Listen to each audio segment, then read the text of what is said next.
Ang timeline ng anime na ito ay nangyari bago pa man pumasok sa sikat na UA Hero School si Midoriya. Sa simula ng anime ay nagwawala ang kapatid ni Majinbo na kumain pa ng motor. Subalit nang dumating si All Might ay pinatikim niya ito ng Detroit Smash kaya nag-cheer ang mga tao, saka dinala na nito si Taba. Dahil dito ay na-inspired si Koichi pero malilate na siya sa school. Ngunit nabangga niya pa ang isang tambay na nais siyang magmakaawa. Ginawa nga niya ito pero biglang umilag at nakatakas dahil sa quirk nitong slide and glide ngunit kasing bilis lang ng bike at narinig niya pang tinawag siyang ipis ng mga tao. Samantala si Hanayama o kilala sa pop step ay nagko-concert kaya tuwang-tuwa ang mga tao. Napahanga din si Koichi nang makita ito ngunit naalala na malilate na pala siya. At sa kasamaang palad ay nadulas pa siya. Na-late na siya sa part-time kaya meron na namang kaltas tapos nakita pa siya ng mga siga. Kaya pag-uwi ay kinawawa siya ng mga ito sa isang eskinita. Subalit sa kabila nito ay nag-costume si Koichi at tumulong sa mga nangangailangan bilang si Mr. Nice Guy. Sunod ay nakita niya sa eskinita si Pop Step na sinabihan siyang All Might cosplayer. At sa kasamaang palad ay dumating ang mga siga na binalak bulat-latin si Pop Step. Nais mang tumulong ni Koichi ay wala siyang magawa. Pero sinubukan niya pa ring lumaban kaso itinapon lang siya. Tapos muntik na siyang matusok ng pinuno. Bago pa mapahamak ang dalawa ay dumating si Mr. Oguro na bumagsak sa basurahan. Saka sinabing oras na para matulog ang mga ulupong kaya agad na inumbag ang leader ng mga top mall.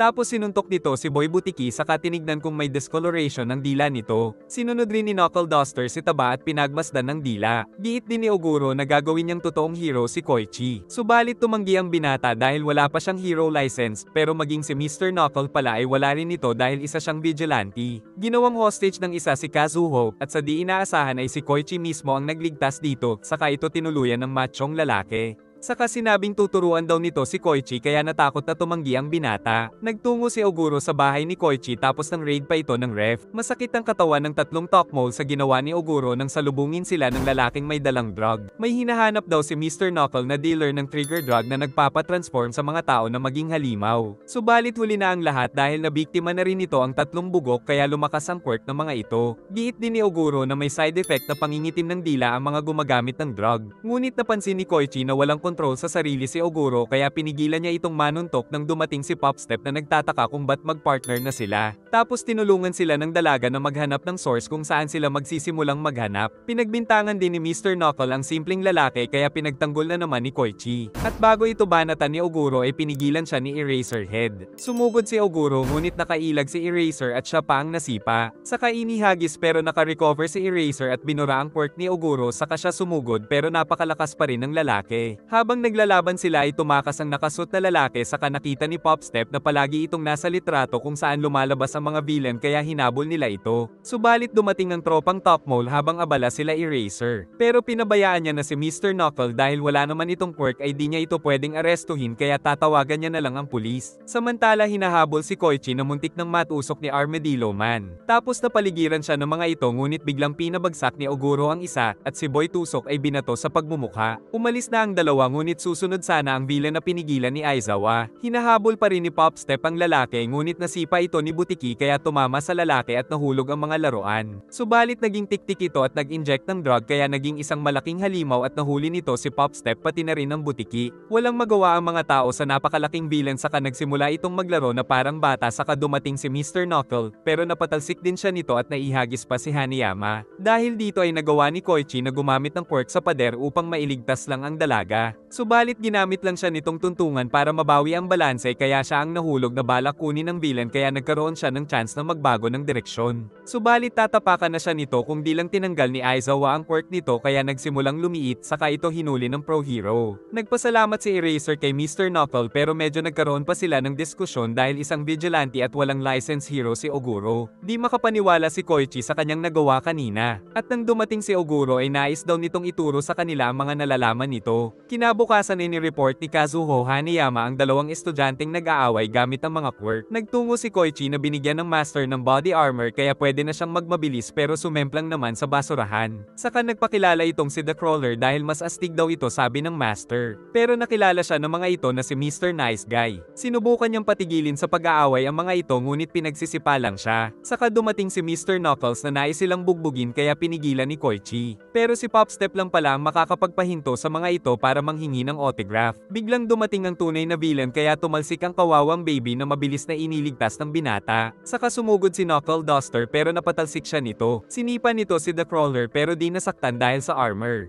Saka magkasabay na sumugod ang dalawa para mapatumba ito saka sinuntok sa pagmumukha at pinaulanan pa sa katawan na ikinatakot ng dalawang estudyante. At kalaunan ay naglaho na rin ang hardening nito kaya nakita sa itim na dila na gumamit ito ng trigger drug. Saka sumibat na ang tatlo bago pa dumating ang mga pulis. Giit ng mga pulis na masususpinde ang mga hero na nambugbog dito dahil sa sobrang kabrutalan. Ngunit napagtanto nilang ang mga vigilante ang may gawa nito ng mga illegal heroes daw. Nag-viral daw sila Koichi pero ang tawag sa kanila ng mga netizen ay lolong malakas sumuntok at The Crawler. Pagkatapos ng klase ay nag-shortcut na si Koichi gamit ang quirk para mabilis makauwi. Pero nakita niya ang isang lalaki na kinakain ng kanyang pagkain at nanunood pa ng TV. Nagpakilala itong si Oguro kaya kumalma na ang bida pero binasag pala nito ang bintana para makapasok. Dumating doon ang isang nerd na di niya rin makilala kaya kaagad itong nag-makeup dahil ito pala ay si Popstep. Nandito pala si Oguro dahil maaga daw siyang nag-out sa day job. Si Popstep naman ay magsasagawa na daw ng show. Saka nag-away pa ang dalawa sa space kahit na bahay ito ni Koichi. At nang aalis na siya para sa part-time ay tila siya pa ang bisita. Tuwang-tuwa ang mga tao sa show na ginagawa ni Popstep. At ang dalawang nag-aaway nakaraan ay mga fan na ngayon ng dalaga. Saka gumamit ang isa ng magnetic blaster para magustuhan ng idol kaya nainggit ang kasama. Nagselos ang isang bata kaya gumamit ng trigger drug at naging malansang isda na tinalsikan ng sapot ang mga tao at nagtungo ito sa idol na tumakbo dahil sa takot. Agad namang dumating si Crawler at nakakapit siya sa halimaw saka sumuntok si Knuckle Duster na dumulas lang kaya lagpak ang dalawa sa mga basura. Nakapagtago ang dalaga at bigla niyang sinabing may free handshake daw si Boy Lanza bilang kanilang strategy. Pero di nakontento si Boy Lanza kaya nais niya pang bulatlatin ang dalaga. Ngunit nilagyan sila ng harina upang mawala ang dulas nito sa kabinanatan. Pag-uwi sa bahay ay ginagamit ng dalawa ang mga resources ni Koichi saka di na naman magkasundo ang dalawa.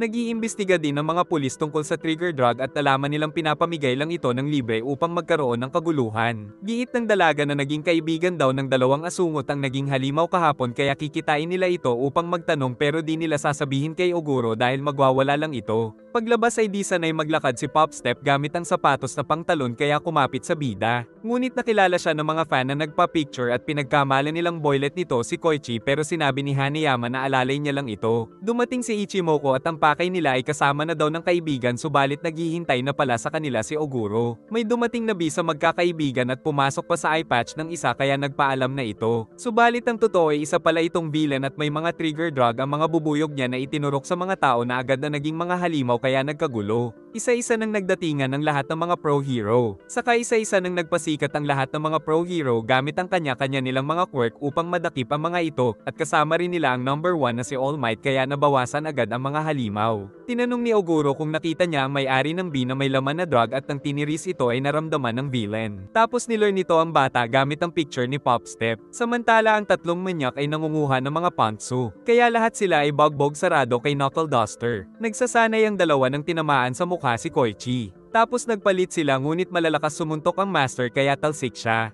Pero alam daw ni Koichi na nagpipigil pa ito ng lakas. Pinagagalitan si Hatch Isuka dahil nagsayang siya ng trigger drug. Saka sinabi ng nasa linya na kailangan nilang maghanap ng malakas na tao upang sulit ang ibibigay na trigger. Kaya pagsapit ng gabi ay naghanap siya ng siraulo pero malakas at ito ang binigyan niya ng trigger. Kaya napalaki nito ang kamay at inatake siya ng baliw. Subalit nakailag ang dalaga at sinabing ipakita niya kung sino siya. Kaya nag-transform ito ng parang si Hulk na kaagad na nagdulot ng kaguluhan. Sumugod ito ngunit nakailag si Koichi sa atake. Saka sinabihan ni Popstep ang mga tao na magsilikas dahil merong nakakatakot na villain. Iniligtas ni The Crawler ang isang lalaki. Subalit tatamaan siya nito kaya sinipa ni Knuckle Duster. Ngunit sumugod ito muli at sinuntok sila. Sa kabila nito ay lumaban ng mano-mano si Oguro pero bawal siyang tamaan nito. At papatayin na siya ng halimaw subalit ito pa ang nasuntok niya at tumalsik sa lakas saka nawalan ng malay. Tapos na-enjoy pa ito ng master. Kaya naging ganado pa ito sa practice at kawawa na naman si Koichi. Dismayado si Hatch Isuka dahil nangialam na naman ng vigilantes pero pabor daw ito sabi ng master kaya kolektahin niya daw ang data ng mga ito. Saka dumating ang lalaki na ka-meet up nito at naglakad na parang magjowa. Isang mabilis na villain ang nagpakita kaya naghanda ng battlesuit si Ingenium saka bumaba sa truck at ginamit ang turbo upang mahabol ang villain pero pero di niya tinamaan sa kasinipa pa siya nito at tumalsik, mabuti na lang ay meron siyang airbag system. Nag-practice naman si Koichi ng quirk at nagulat siya nang makahabol si Tensei kaya muntik na siyang sumemplang pero iniligtas siya ng lalaki. Saka nagpakilala itong si Ingenium kaya natuwa si Koichi. At dahil sa advice ni Tensei ay natutunan na rin niya kung paano mag-apply ng brake. At sinabing mahalaga ang speed at maneuver kapag nagliligtas ka ng mga tao. Saka niyaya siya ni Tensei na magtrabaho sa kanyang agency sabay abot ng calling card.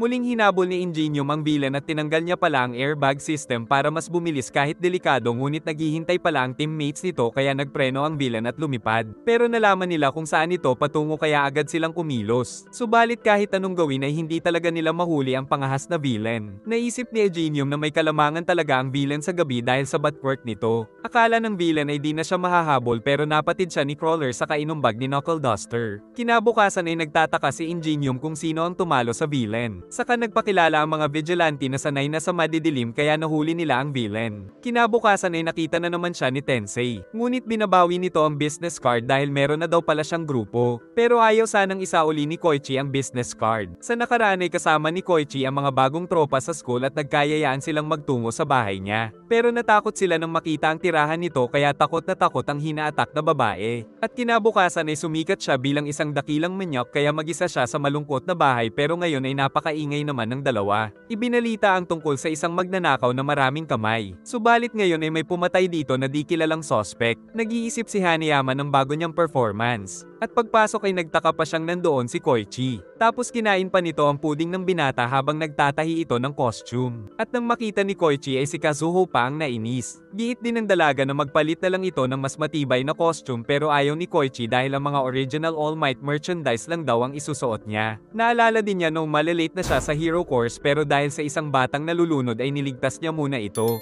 Tapos binigay ang jacket sa bata pero di na siya umabot sa hero test. At ilang taon nang lumipas ay nakita niyang naging hero ang batang iniligtas niya. Ngunit nainis si Hanayama dahil sinukuan ni Koichi ang pangarap na maging hero. Saka kinuha ni Hanayama ang jacket sa closet dahil siya pala ang tunay na batang niligtas ni Koichi kaya dinala niya ang jacket para ipakita. Sasabihin na sana ito ni Hanayama pero panira ng moment si Tanda kaya kumain na lang sila ng puding. Samantala kakalaya lang ni Boy Bato subalit binigyan na naman ni Hatch Isuka ng trigger. Kaya nagwala na naman si Boy Bato kaya agad na nagtungo si The Crawler. Galit na galit ito kay Koichi dahil naaalala siya nito kaya dinala niya ito sa maluwag na lugar at nagpatuloy siya sa pag-ilag. Subalit wala si Oguro kaya lagot sila tapos pinapanood sila ng insekto ni Hatch Isuka upang mangalap ng impormasyon. Dahil maraming debris ay nadulas si Koichi at muntik ng pumanaw ngunit may nagligtas sa kanya at kinalaban ito ng espada. Nang dumating ang mga pulis ay tumakas na rin ang villain. Nagpasalamat si Koichi kay Stendhal na isa rin daw vigilante saka ito umalis. Nag-message daw si Samazo tungkol sa isa pang vigilante na nais nilang makilala. Subalit sa meetup ay nalaman nilang ito si Soga na nakalaban nila na binugbog ni Oguro kaya umalis na ito. Si Bato naman ay natumba dahil inaatake siya ni Stendhal mula sa dilim. Hanggang sa tuluyan na itong pinatay at ang next target ay si Soga at siya ang susunod na nais kakuntsabahin ni Hatch Isuka.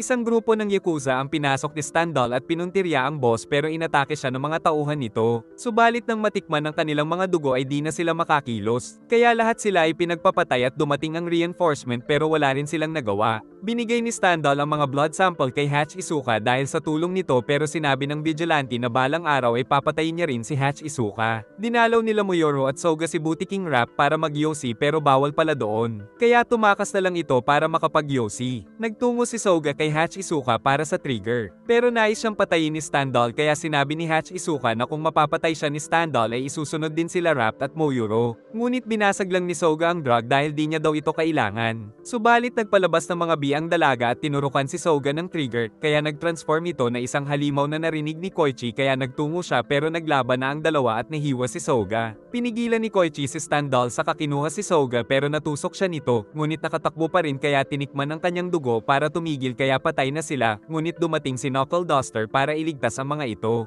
Ayaw daw kalabanin ni Stendhal si Oguro dahil pareho silang vigilante. Giit ni Mr. Knuckle na isang killer lang si Stendhal kaya naglabas siya ng tali at kapag pumasok dito si Stendhal ay ipapatikim niya daw ang kamao. Sumugod pa rin ang swordsman pero tinamaan siya ni Mr. Knuckles at nawasak ang dati ng basag na mukha nito. Ngunit nagpatuloy ito sa pag-atake hanggang sa masugatan si Oguro. Tapos tinikman ang dugo niya para di makakilos pero umalis na rin si Stendhal. Dumating si Hanayama at nakita ang iyakin na bida. Saka napilitan ng dalaga na asikasuhin bilhin ng sugat ng lalaking manyak. Samantala si Stendhal ay napagtanto na kulang siya sa determinasyon. Tapos pinatay niya ang maingay na Hatch Isuka subalit pag alis nito ay nakaligtas pala ang dalaga.